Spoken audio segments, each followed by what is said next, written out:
Why Democrats should embrace internet for all.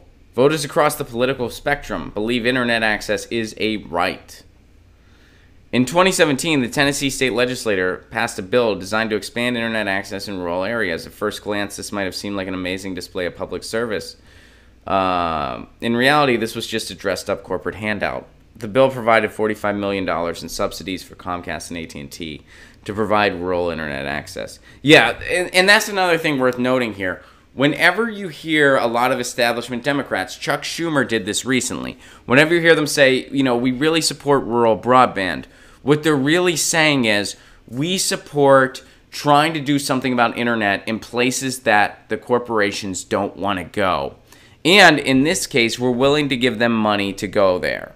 That's what that's code for. When you hear an establishment Democrat talk about rural broadband, that's what that's code for. That's not the same as what I'm fighting for, which is municipal internet in Pasadena, or a statewide initiative to get municipal broadband across the state, or broadband across the state.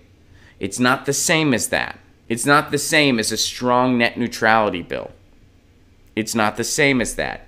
When you hear rural broadband, that should be a red flag when the source is an establishment Democrat. When it's like a media rights group or a nonprofit advocacy organization like Electronic Frontier Foundation or Free Press or someone like that, then they actually are trying to bring better internet infrastructure into rural communities.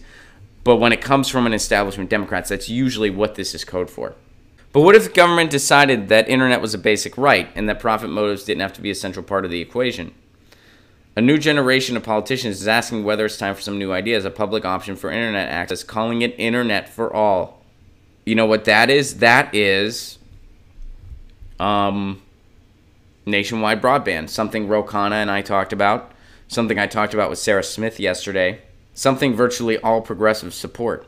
The lack of high-speed internet service is an underrated and serious problem in America. Not only does a significant part of the country lack such access, Internet for all could provide both access and competition. The idea is simple. Cities, countries, counties, and states could offer high-speed internet access in a way similar to how they provide other public utilities. This is what they do in Chattanooga, Tennessee. They have the best internet in the country. This is what I'm trying to get them to do in Pasadena, California.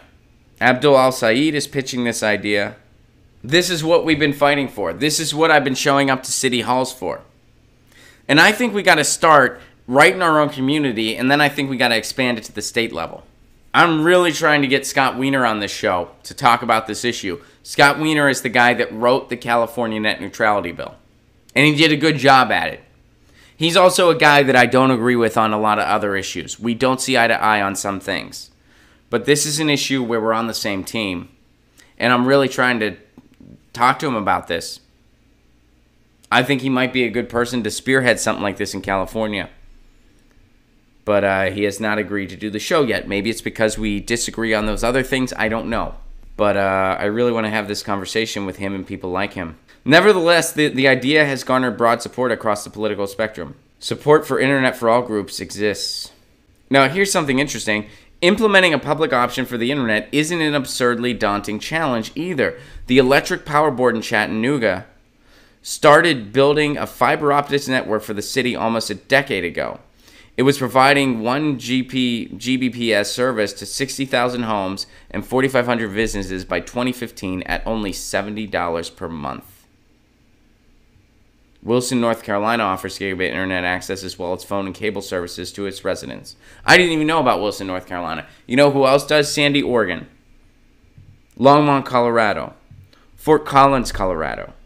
So this is basically, we're talking about net neutrality and we're talking about municipal broadband. This is municipal broadband but across the country.